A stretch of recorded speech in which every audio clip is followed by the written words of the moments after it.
Je vous salue Marie, pleine de grâce, le Seigneur est avec vous. Vous êtes bénie entre toutes les femmes, et Jésus, le fruit de vos entrailles, est béni. Sainte Marie, Mère de Dieu, priez pour nous pauvres pécheurs, maintenant et à l'heure de notre mort. Amen.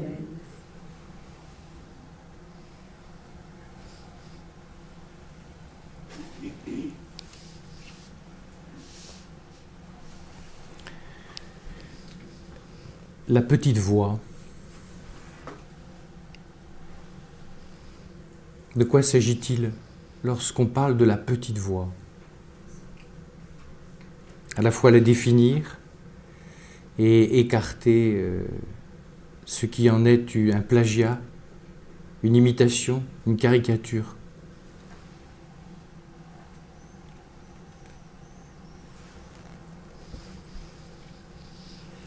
La conférence d'hier après-midi sur l'action transformatrice de la grâce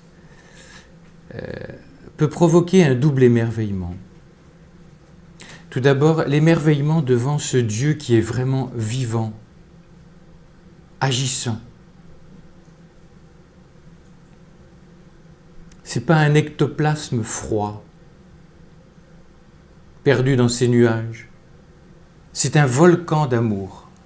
Benoît XVI dans Spes Salvi. Le message chrétien n'est pas simplement informatif, mais performatif. Bon, je traduis un peu, ou du moins je vais laisser le traduire. Cela signifie que l'Évangile n'est pas uniquement une communication d'éléments que l'on peut connaître, vous voyez, des concepts, mais une communication qui produit des faits et qui change la vie. Ceux qui ont une vision de Benoît XVI, d'un intellectualisme froid, se trompent. C'est très puissant chez lui. Des exégètes de la théologie de Benoît XVI remarquent que cet aspect que je viens de souligner, l'aspect transformateur, performatif de l'Évangile, est extrêmement présent. Avec lui, on n'est pas dans les concepts. On est dans de la vie.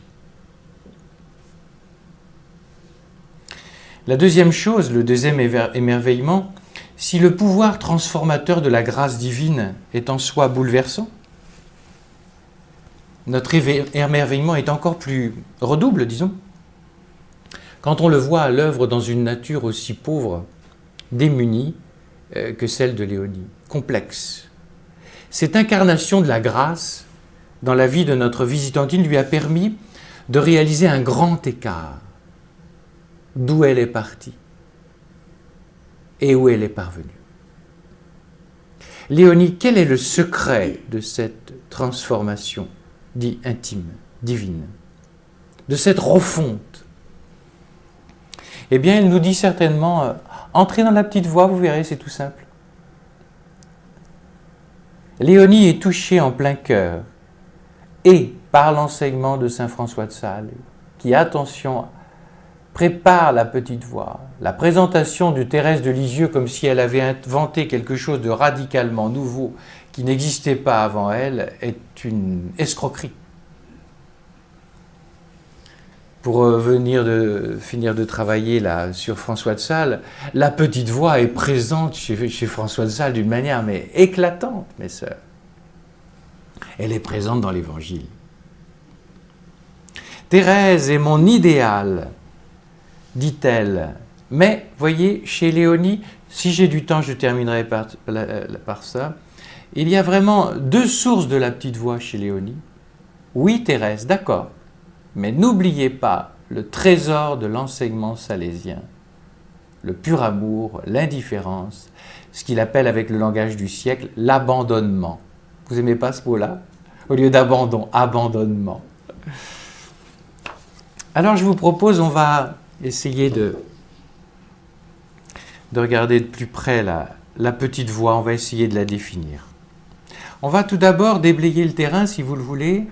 On va essayer de la définir en des mots simples, premier point. La petite voix en quelques mots simples.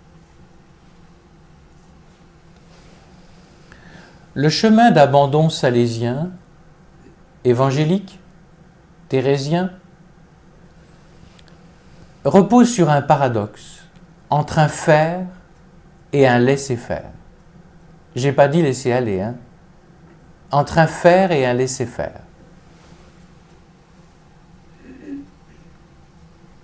Essayons de décliner cela. Le disciple de la voie d'enfance fera tout ce qui est en son pouvoir pour aimer et devenir saint. Le voilà le faire. Ça va? On ne subit pas la sainteté, on s'y investit. Le problème, c'est que pour réaliser, deuxième note, c'est une telle œuvre divine, le petit que je suis, que vous êtes sans doute, hein, va très rapidement toucher du doigt sa complète impuissance, ses chutes, sa misère. Va-t-il à cause de cela désespérer et finir par baisser les bras? Non, il va s'abandonner dans les bras d'un autre. Troisième note. Sur ce fond de pauvreté, vous avez vu, hein, on est parti d'un faire. En même temps, on voit qu'on ne peut pas faire, parce que c'est l'impuissance, parce que je suis trop mauvais, parce que... Voilà. Et c'est là qu'intervient le laisser-faire. Car je prends à bras-le-corps le réel de tout ce que je suis, pauvreté comprise, limite comprise, et dans l'abandon et l'espérance, je vais me livrer, me laisser faire par Dieu. Et l'enjeu est de devenir de plus en plus petite, et Thérèse nous dira que c'est le grand difficile. Quand j'entends dire des fois que la petite voix c'est facile, vous savez, c'est comme les chatières. Il va falloir que tu en subisses des cures d'amaigrissement pour passer dans la chatière. Hein. C'est pas rien. Hein. Au détour d'un courrier, notre chère Léonie, en quelques mots, offre une belle synthèse des fondements de la voie d'enfance, entre faire et laisser faire. Écoutez. Pour ma petite âme, je suis très bien gratifié pour comprendre les choses de Dieu. Et je m'écris dans ma reconnaissance, parce que je suis faible et petite, Jésus s'abaisse vers moi et m'instruit doucement de ses secrets d'amour. Il y a du faire, il y a du laisser faire, et il y a de la petitesse et de sa pauvreté. Alors on va essayer de creuser cette articulation paradoxale entre le faire et le laisser faire. Donc on va essayer dans ce deuxième point de préciser l'articulation entre faire et laisser faire.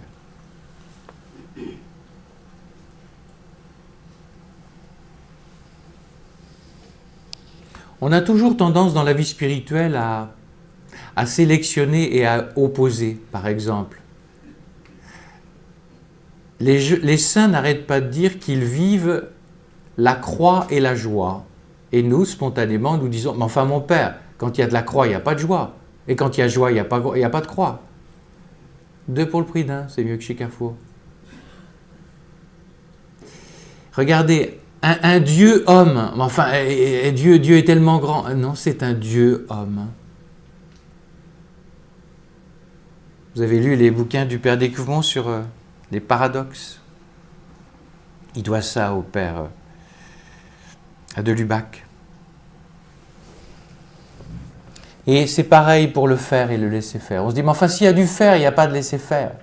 Si, je vais le dire en peu de mots, il s'agit de recevoir son faire. Et pour ça, il faut se laisser faire. Mais il faudra faire. Bon, pardonnez-moi de mes répétitions. Mais vous voyez, hein, ça se tient quand même la route.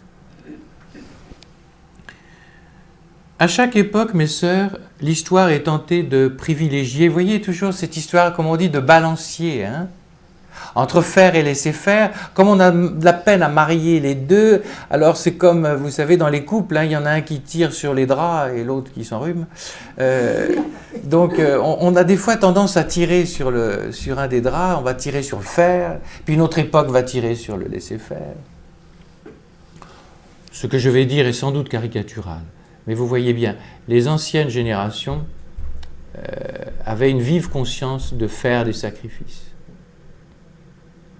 On pourrait dire, même s'il ne faut pas exagérer ce que je dis, hein, que les générations étaient très sensibles au fer, balancier. Aujourd'hui, c'est l'abandon, le laisser-faire, etc. Oui, mais il est très possible que nous ayons oublié le fer qui s'articule avec le laisser-faire. On est tombé dans un excès inverse. Et vraiment, je vous avoue, mes sœurs, hein, depuis quelques mois, là, il y a comme des écailles qui me tombent des yeux, que je vois dans la formation donnée dans les communautés religieuses ou dans les séminaires. Et je ne suis pas là pour être un arbitre qui met des cartons rouges. Non, c'est des trucs qui s'imposent à moi. Il y a des déficits réels. Il y a des déficits réels. Il ne faut pas vous étonner de l'effondrement de l'Église et de l'effondrement des communautés religieuses. Où sont nos sources? Le silence. La vie intérieure. Où c'est tout ça? La pénitence, la purification. Bien sûr, adaptée. On ne va pas donner pénitence à 95 ans, à la même chose qu'on va donner. La disparition dans les communautés des mots mortification signe le fait que le fer a été laissé de côté. Le père Marie-Eugène, d'un très grand équilibre, dit ceci. Il disait ça déjà dans les années 25 de l'autre siècle. Le danger est grand, et on ne l'a pas toujours évité, de confondre la petitesse apparente, donc de la petite voix, avec un certain art facile d'accommoder les exigences de la sainteté et la faiblesse enfantine, et à la loi paresseuse du moindre effort, de réduire la simplicité à une médiocrité souriante, à une banalité mièvre. Et Dieu sait s'il est équilibré. Hein. Je vous donne un exemple. Quand j'étais à la mairie de Bretagne, mon cher curé, le père Patrice, me demande d'aller célébrer dans une messe pour la Toussaint. J'y vais, et puis il y avait un trajet un petit peu long, je ne me souviens plus. Donc je mets la radio religieuse, et je mets Radio Fidélité. C'était la sainteté, c'était la fête de tous les saints, et j'entends une dame que je ne connais pas, mais directrice d'une grande revue catholique que je ne nommerai pas par délicatesse. Et bien sûr, le journaliste l'interroge sur la sainteté. Qu'est-ce que c'est pour vous la sainteté? Dans son propos, il n'y avait que du laisser-faire. Et là, j'ai dit, il y a un problème, là. Il y a un réel problème.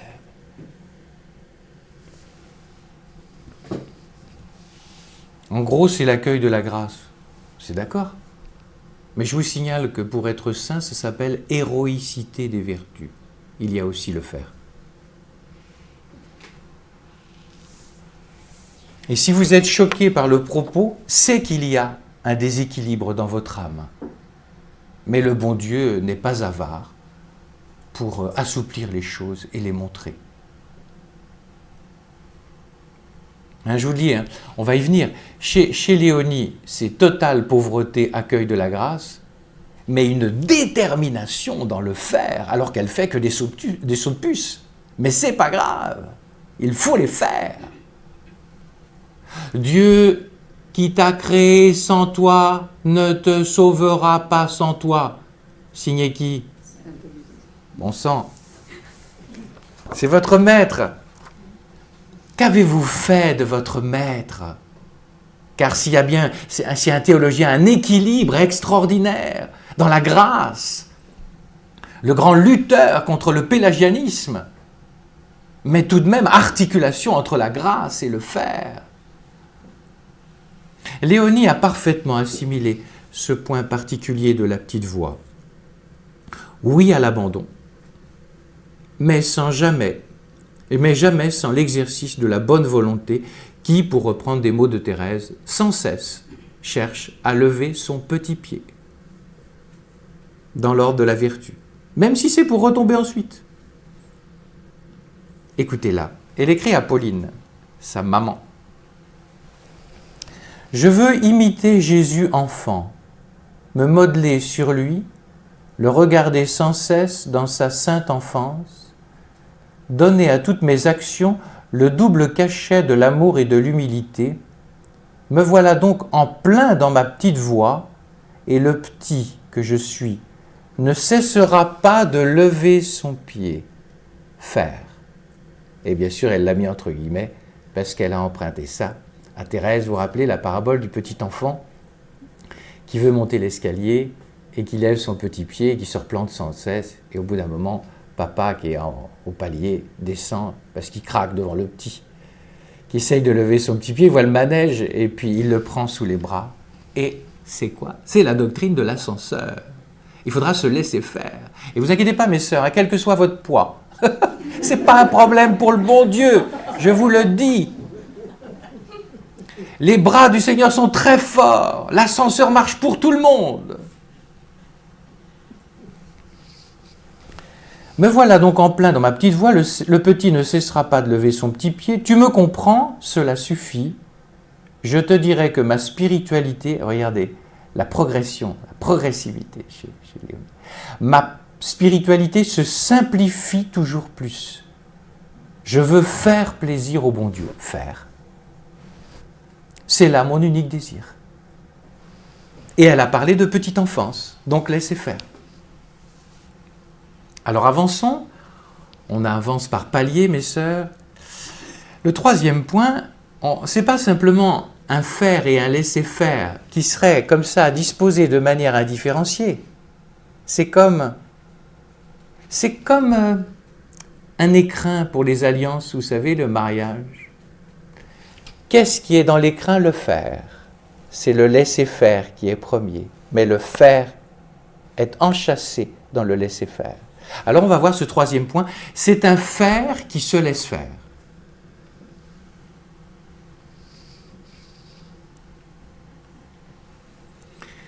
Quand les courriers de Léonie paraîtront, et que peut-être vous les lirez, je ne sais, vous serez frappé comment elle conjugue à merveille, avec justesse, ces deux dimensions de la petite voix,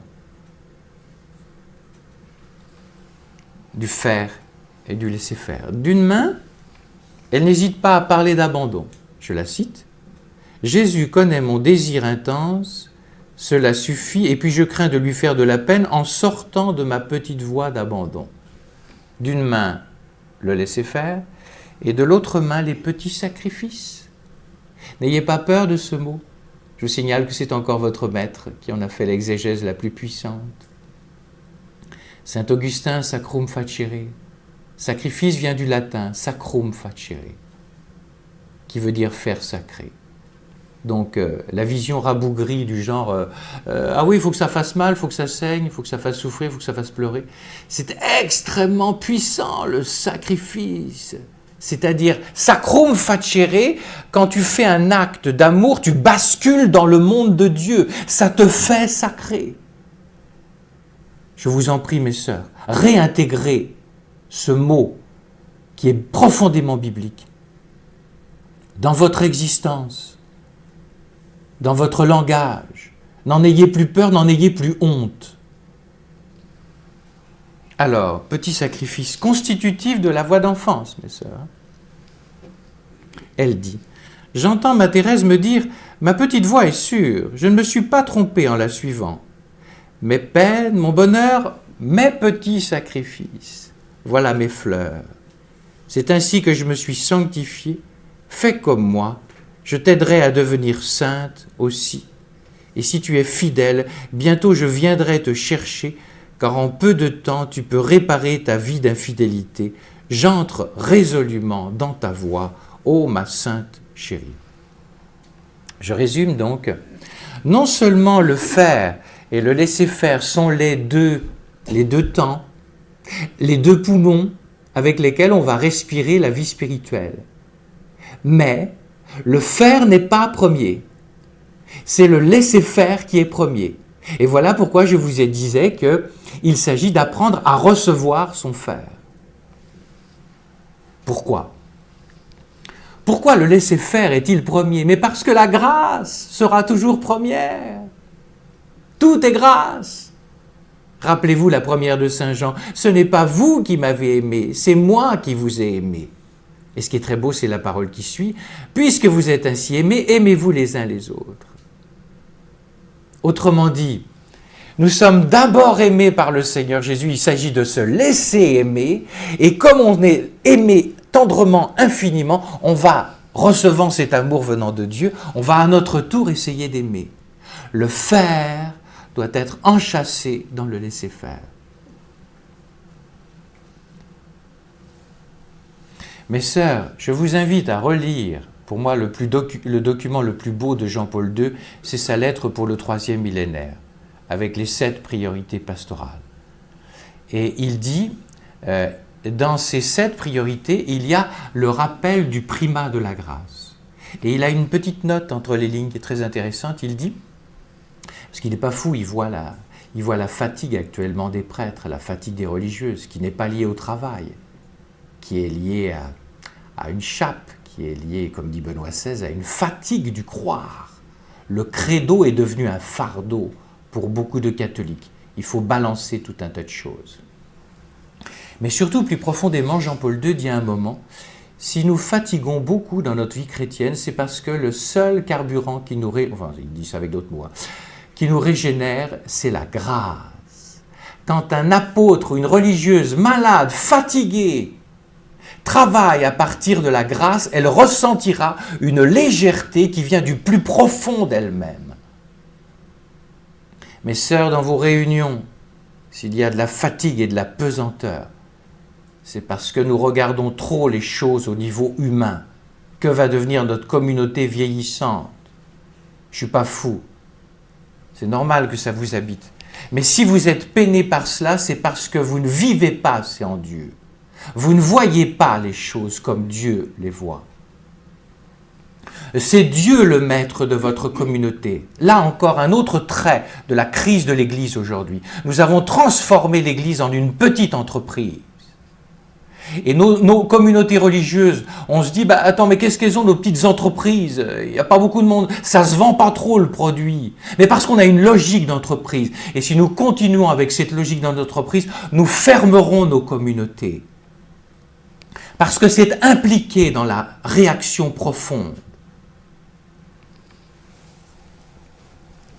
Il faut demander cette grâce d'avoir le regard de Dieu sur l'Église et sur le monde. Comment voyez-vous le monde actuellement et l'Église? Avec les yeux de vos informations que vous regardez tous les soirs? Ou avec les yeux de la providence?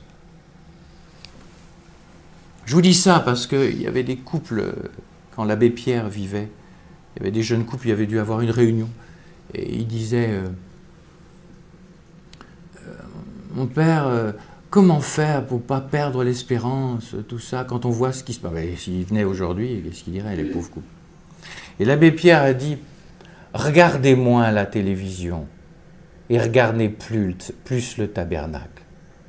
T'étonne pas, avec des infos, car il y a une puissance de l'image par rapport à un journal regardé. Ne t'étonne pas que ça se distille en toi, un certain pessimisme et une inquiétude, parce que tu écoutes davantage le monde que le Saint-Esprit. Tu auras la monnaie de ta pièce. À toi de choisir maintenant, ce n'est pas moi qui serai derrière toi.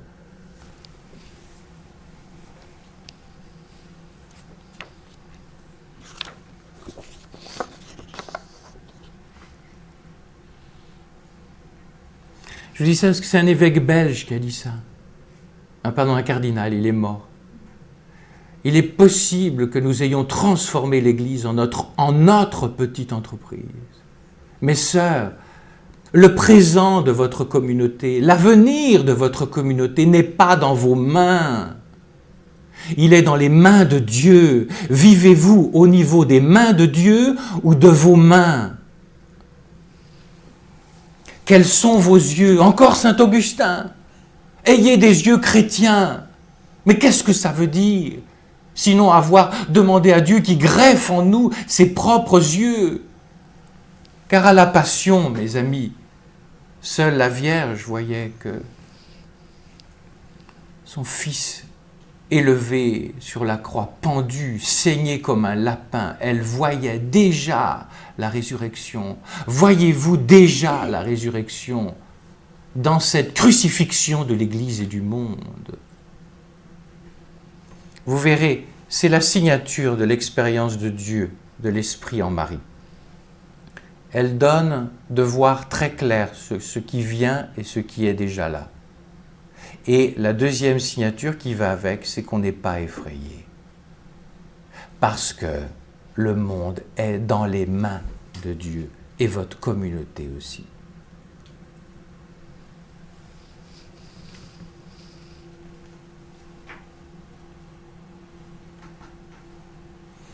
Quelle est l'urgence, mes sœurs, dans l'Église? J'emprunte ça à nouveau au Père Marie-Eugène, qui est pour moi un regard d'aigle de prophète.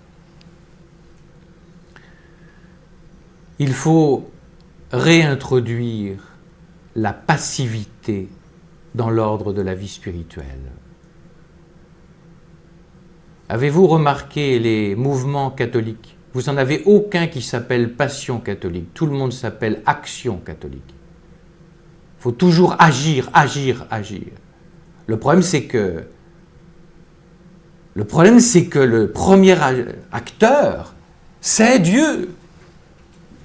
Et mon agir, s'il veut être de Dieu, ne peut que passer en se recevant de Dieu, mes sœurs. Quand je dis passivité, je ne veux pas dire rien faire. Je veux dire se recevoir.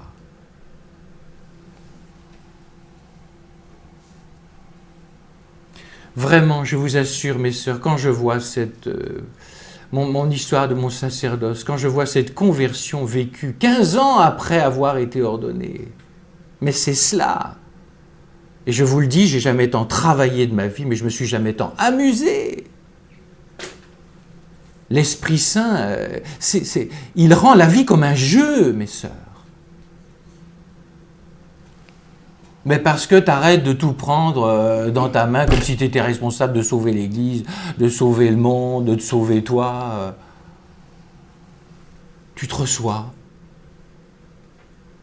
Je vous signale qu'il y a un parallèle très profond avec Vitose, la méthode Vitose. Deux grands mots, émissivité, réceptivité. Et il dit que dans l'émissivité, tu te fatigues. Dans la réceptivité, tu te recharges d'énergie en travaillant. Parce que tu ne te prends pas pour le bon Dieu, tu te situes à ta place. Et c'est cette conversion qui m'a été donnée de vivre. Et je vous avoue, je vous dis ça très simplement, les gens me disent « Oh, qu'est-ce que vous devez travailler, mon père? Vous avez encore écrit un livre ?» Mais s'ils savaient, il n'y a aucun livre que j'écris sans que Dieu me l'ordonne. Je suis que son gribouillard. Ensuite, l'écriture, mais il ne fait pas qu'inspirer. Le thème, il inspire quand on est devant. Et donc, vous travaillez tout en vous amusant. Je vous assure que je n'exagère pas.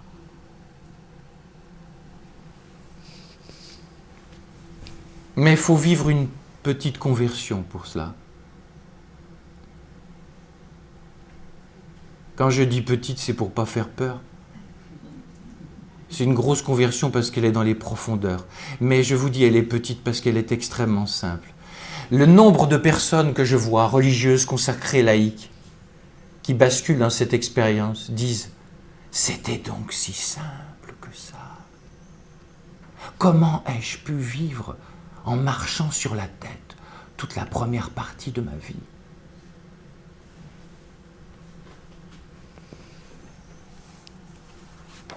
Regardez bien, le faire enchâssé dans un laisser-faire. Si vous voulez une autre image, mais toujours, regardez, je vous ai dû vous mimer ça dans une retraite. Quel était le Père Joël ça pouvait être ça, un bras de fer, avant la conversion, 15 ans après avoir été ordonné. Va donc faire ça toute la journée, toi. Tout le temps. Tu vas voir les grosses tendinites que tu vas récupérer. Et c'est ce qui s'est passé pour moi.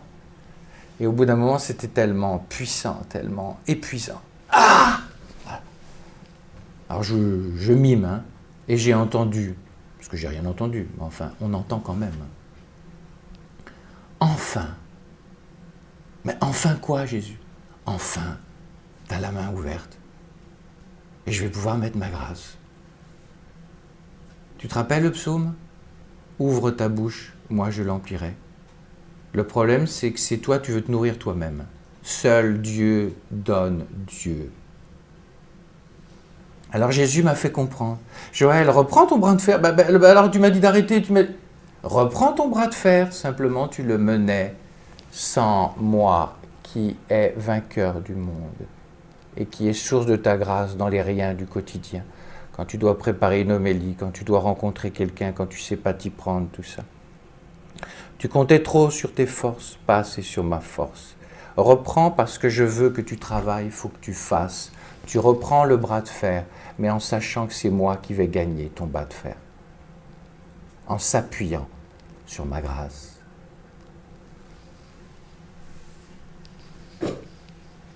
Joseph Ratzinger, foi chrétienne hier et aujourd'hui. Toute l'existence chrétienne consiste plutôt en ce que l'homme se laisse combler. Nous ne glorifions pas Dieu en lui apportant soi-disant du nôtre, comme si tout ne lui appartenait pas déjà, mais en acceptant ses dons et en les reconnaissant ainsi comme l'unique Seigneur. Laissez faire, mais pour faire. Est-ce que ça va? Et moi, ma grande joie, c'est pour ça, qu'est-ce que c'est les retraites? Moi, je ne fais pas des conférences, en fait, je m'aperçois. C'est le fil rouge de toutes les retraites, tout ce qui me demande d'écrire, tout ça, tout ce qui me demande de prêcher, c'est que ça. Et moi, ma grande joie, c'est quand je vois un prêtre, un seul prêtre dans une retraite sacerdotale qui bascule là-dedans, moi, je suis comblé.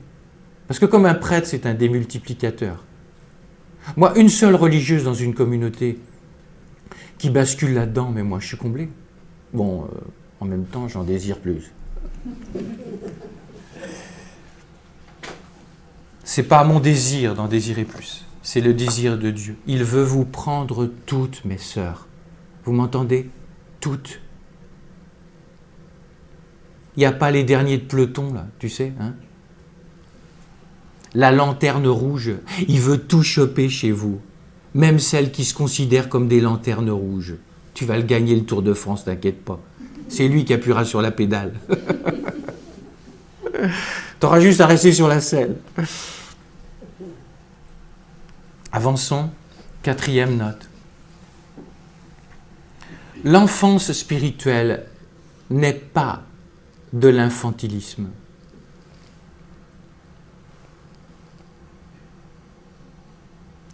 Monsieur Nietzsche, le philosophe, maître du soupçon, a fait beaucoup de mal parce qu'il a soupçonné la petitesse. C'est le pire des pires. Et en même temps, si vous connaissez un peu Nietzsche, il a toujours basculé, a été fasciné, longtemps fasciné par le Christ. Mais il y a un refus de la faiblesse. Et en gros, c'est ceci. Comme si la voie d'enfance, ça allait être régresser dans l'infantilisme. Comme si la petitesse, ça allait être se laisser piétiner. Vous allez voir Léonie, elle n'a pas fait les études de philosophie. Mais quand tu vis en Dieu, tu comprends tout parce que c'est lui qui te donne de comprendre. Et là, en quelques mots, elle résume les choses. Mais je vous ai dit, hein, chez elle, le langage est tellement simple, c'est moins attirant que le langage de Thérèse, si vous voulez. Je vous ai dit que c'était dans la pénombre. Écoutez ça. Elle dit à nouveau le paradoxe. Je veux grandir et rester petite à la fois. C'est du très, très lourd, très fort. Voilà ma seule ambition. Il vous est proposé de devenir petite. Attention, il ne nous est pas proposé de devenir bête, comme si la voie d'enfance était la voie de la bêtise. S'il y en a parmi vous qui sont intellectuels, mais travaillez, mes sœurs. Mais ce n'est pas un problème.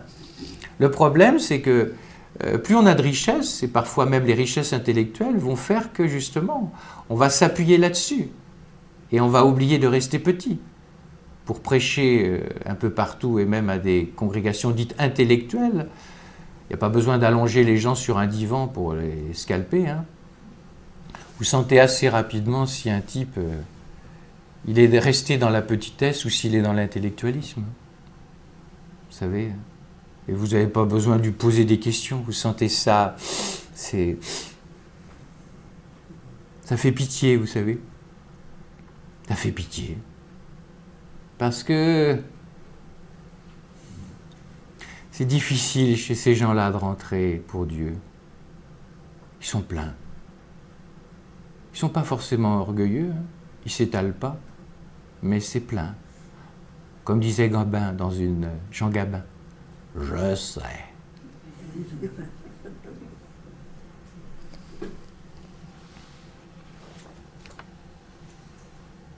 Le père Marie-Eugène ressaisit admirablement le propos à propos de cela. Grandir et être petit. C'est curieux, hein? On va donc descendre de plus en plus dans la petitesse et c'est là qu'on va grandir. Comment expliquer ça? Mais parce que, étant donné que tu vas descendre dans la petitesse, tu ne vas pas faire une régression infantile.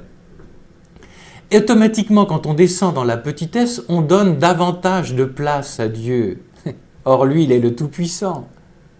Donc, plus tu vas entrer dans l'enfance spirituelle, plus tu vas, entre guillemets, récupérer la puissance de Dieu. Tiens, je prends en témoin un moine.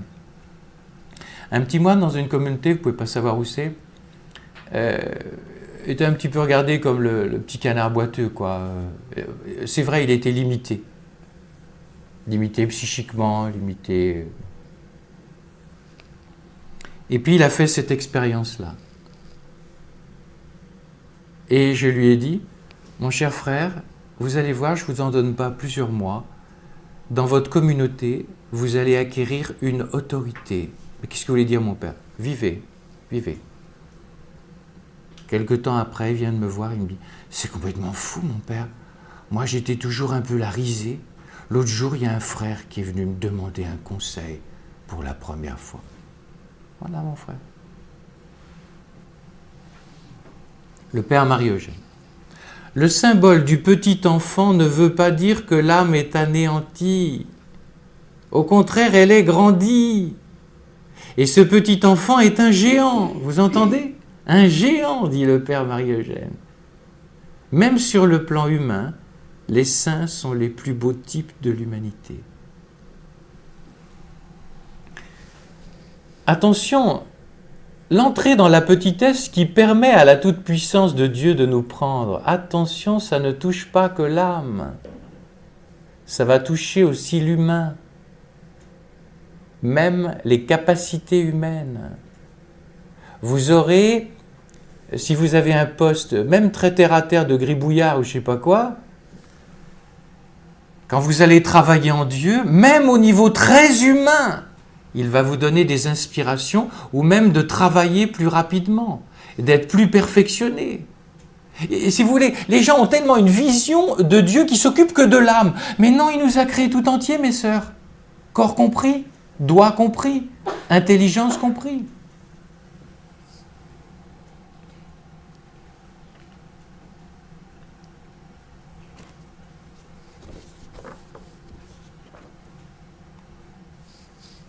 Donc reprenons les choses.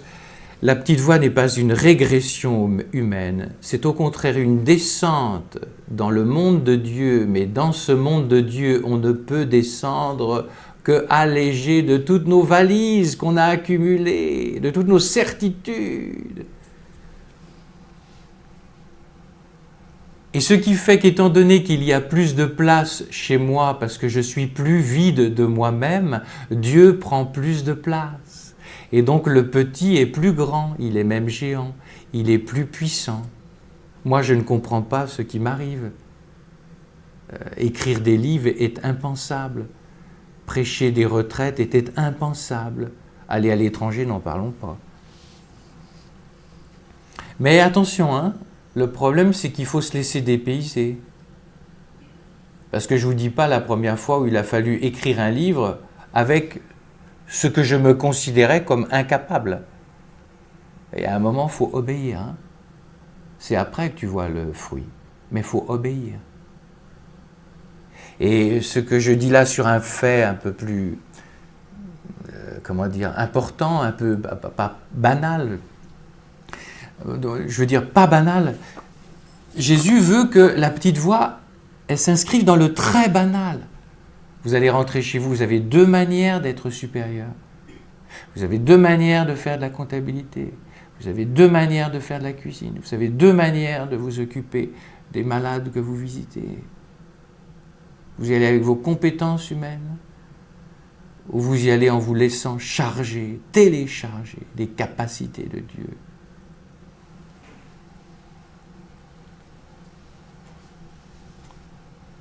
Il y a une phase très importante, j'y reviendrai.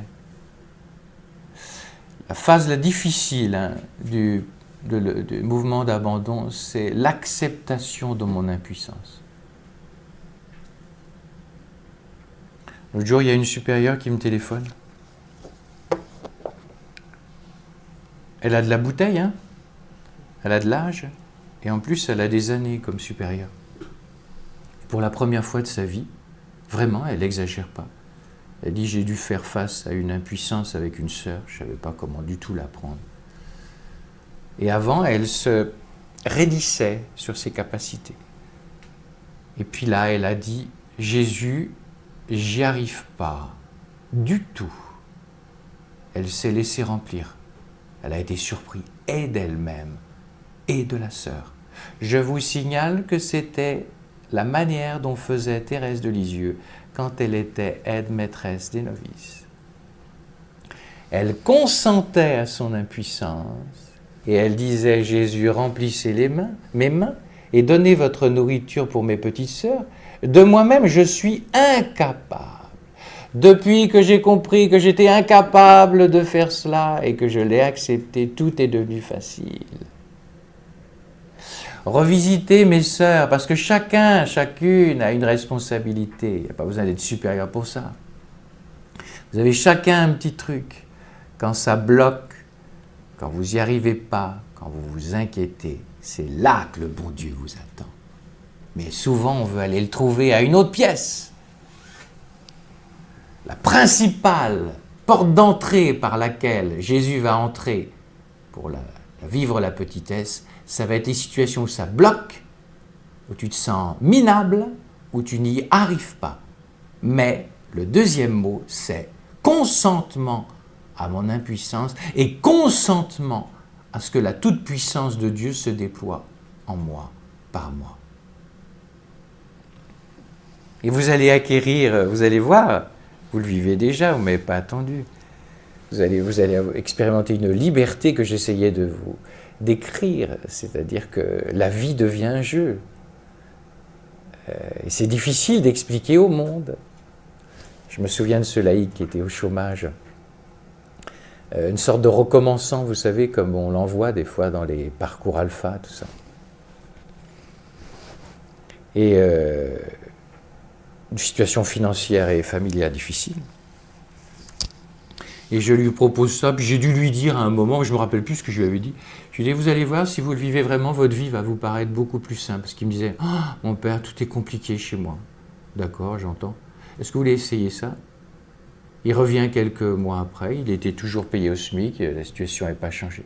Et la première chose qu'il me dit, oh, mon père, tout s'est simplifié. Vous aviez raison. Attends, je ne me rappelle même plus ce que je vous ai dit. Vous allez voir, mes sœurs, vous paraîtra beaucoup plus simple. Voici une image.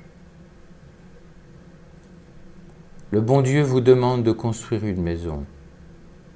Et il vous dit, tiens, voilà la truelle, je te donne le ciment. Pardon? J'ai jamais fait. Alors je comprends que vous ayez des cheveux blancs et que vous les perdiez, sauf que, parce que si vous voulez travailler toute seule, sauf que le bon Dieu vous glisse, mais il le glisse très bas. C'est-à-dire que personne ne l'entend. Il faut faire oraison pour ça. Il faut un peu plus de silence dans ta vie religieuse pour ça. Il dit quoi? Je te mets un collègue avec toi, il s'appelle Saint-Esprit. Et puis tu vas sur le chantier, et puis tu découvres que, je vous signale que c'est l'évangile de Saint Jean qui dit « Mon Père et moi, nous sommes toujours à l'œuvre ». C'est-à-dire que le Saint-Esprit ne bosse pas le matin à 8 heures, il bosse toute la journée, toute la nuit. Et tu arrives le matin, et en fait, tu as découvert qu'il a déjà fait les fondations. Et toi, tu arrives avec ta truelle. Oui, tu bosses, oui, tu bosses. L'union fait la force, dit ton nom, et l'oignon fait la soupe. L'union fait la force. Pourquoi nous fatiguons? Pourquoi nous nous épuisons? Elle est là. Il y a un proverbe du Rwanda où j'ai eu la grâce d'aller prêcher une retraite sacerdotale il y a quelque temps. Le pain que tu vas manger aujourd'hui, Dieu a passé toute la nuit à te le préparer. Pourquoi tu fatigues? Parce que tu ne laisses pas travailler le Saint-Esprit.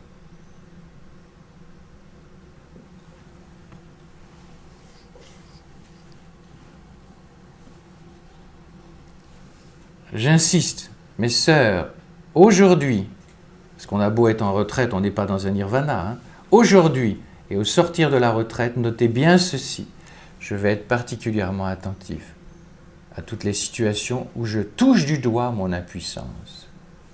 Est-ce que je vais les vivre comme avant ou est-ce que je vais les vivre dans l'esprit? Ça ne veut pas dire que tu n'auras pas d'angoisse, mais tu vas le vivre autrement. Tu vas consentir à ton impuissance, tu vas laisser passer, comme cette supérieure dont je vous parlais, que j'ai eu au téléphone il y a quelque temps, tu vas laisser passer le bon Dieu. Et ce n'est pas facile pour des gens qui ont un esprit d'entreprise. Et ne croyez pas qu'il n'y a pas besoin d'être dans le monde. Chez les religieux, chez les prêtres, il y a beaucoup d'esprit d'entreprise. Nous l'avons tous. Le problème, c'est qu'il faut passer de quelqu'un qui entreprend à quelqu'un qui se laisse entreprendre, comme on dit. Et là est le difficile de la conversion.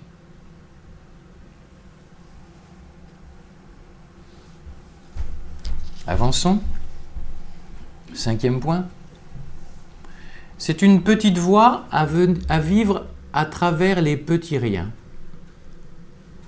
Et là encore est le difficile. Pourquoi? Parce que les gens, ils veulent des grandes actions sublimes. Ça arrivera peut-être. Mais la majorité des choses, c'est dans les riens du quotidien. Saint Jean de la Croix, qui a tant marqué Thérèse et qui indirectement a marqué Léonie, puisque Léonie s'est laissée marquer par Thérèse. La moindre parcelle de pur amour est plus précieuse aux yeux de Dieu. Elle est plus profitable à l'Église dans une apparente inaction que toutes les autres œuvres ensemble.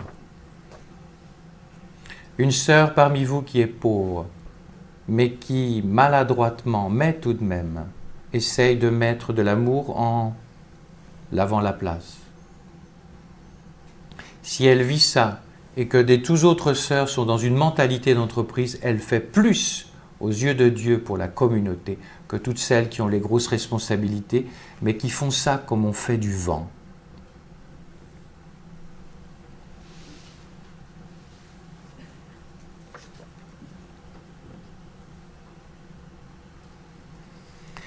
La mystique du devoir d'État.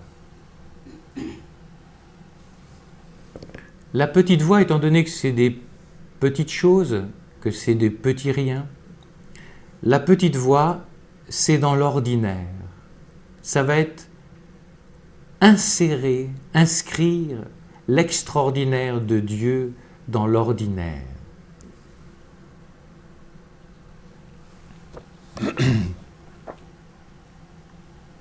Le petit va délaisser le perfectionnisme, mais il va s'appliquer à faire son travail avec perfection. Ce n'est pas la même chose, c'est-à-dire en y injectant un maximum d'amour. Amour la plupart du temps non senti, car le petit n'a pas beaucoup d'extase. Comme dirait, pour reprendre des termes thérésiens, il va accepter de travailler dans la monotonie du sacrifice. La monotonie du sacrifice. La deuxième chose de cette mystique du devoir d'État, pratiquée par le petit, Elle va porter une attention aux détails,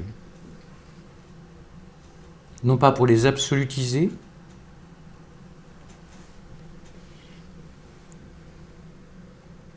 mais pour que Dieu prenne ces détails.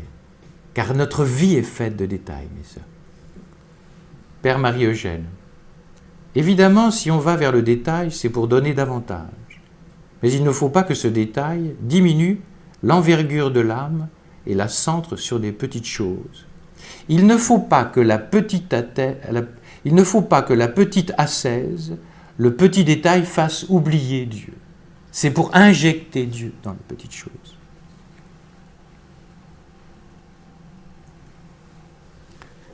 Une troisième note, facette de cette mystique du devoir d'État, de la petitesse, du petit dans les petits détails.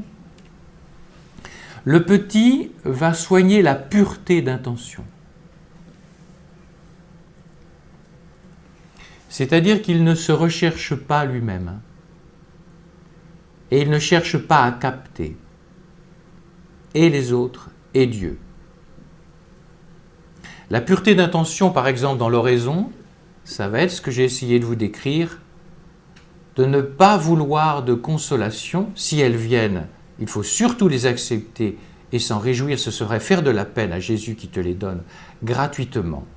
Mais si vous allez à l'oraison pour Jésus, vous ne rechercherez pas les câlins, mais vous chercherez à lui faire des câlins. Tout est là, dans cette formule de Thérèse, faire plaisir à Jésus. Dans la vie communautaire, la pureté d'intention va être que on va chercher le bien de l'autre. On va chercher à l'aimer sans attendre en retour. Le grand piège dans ta vie, si tu as des problèmes avec la vie communautaire, si elle t'est pour toi douloureuse, c'est la direction principale à chercher pour voir la cause des problèmes. Tu donnes ton amitié, tu rends des services, mais quelque part, tu as un côté compte caisse d'épargne. Je place mon argent, mais je veux que ça rapporte un petit peu. Et quand ça ne rapporte pas, je boude, je tape du pied, etc., etc. Ou j'entre dans des primes, etc. Vous voulez renouveler votre vie communautaire dans vos petites communautés ? Soyez attentifs pendant quelques jours. Je vais aimer mes sœurs, j'attends rien en retour. Par contre, s'il y a quelque chose en retour, c'est comme avec le bon Dieu dans l'oraison, j'accueille.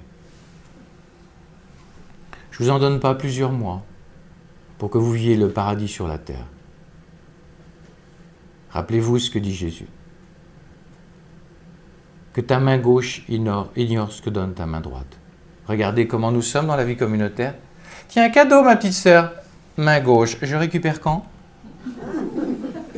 Mais oui, et quand je ne récupère pas, donc je ne me donnerai pas à cette sœur. C'est fini maintenant.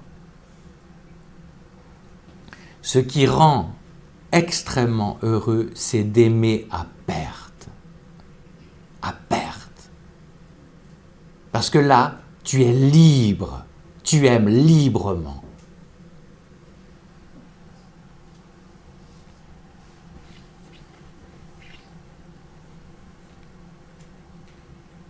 Combien dans les paroisses rendent des services, mais avec un manque de pureté d'intention ? C'est-à-dire qu'on veut avoir la considération du curé. Et puis si tout d'un coup il arrive une troisième personne qui fait un poste équivalent, tout d'un coup on ne tire pas la même tête, c'est des crises de jalousie. La jalousie, c'est ça. La jalousie, c'est une attente immodérée, captative d'amour. Et je ne me moquerai pas de ces gens-là. Tout le monde a des racines de jalousie. Et c'est douloureux. Mais Jésus veut nous en soigner. Et alors après, mais on est beaucoup plus libre, on est beaucoup plus heureux. Dans la vie communautaire, des petits services. Oh, elle est serviable, sœur Untel. Oui. Et qu'est-ce que ça donne quand je ne rends pas le service ?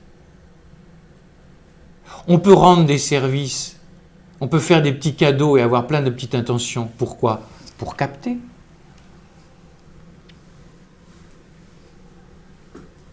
Moi j'ai raconté ça, je vous l'ai dit. Hein. Il m'a fallu attendre 50 ans pour voir clair sur un aspect chez moi. Je ne savais pas dire non. Et puis il était temps à 45 ans de dire pour la première fois non. Bon, je ne vais pas vous dire que ça a été facile. Hein. J'ai cru que j'allais en mourir. Et quand je vous dis ça, si je rentrais dans les détails, je peux vous dire que c'était des sueurs froides. Bon. Mais quand je dis mourir, c'était mourir. Tu m'entends?